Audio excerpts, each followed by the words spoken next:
Buongiorno a tutti, continuiamo la nostra esplorazione nel mondo delle scale musicali proponendovi due scale musicali abbastanza simili, abbastanza complementari, imparentate parzialmente. Si tratta della scala minore armonica di Sol e la scala minore ungherese di Sol.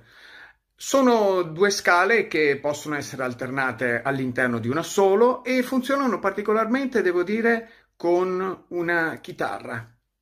Ve le faccio sentire e provo a improvvisare qualcosa. Buon ascolto.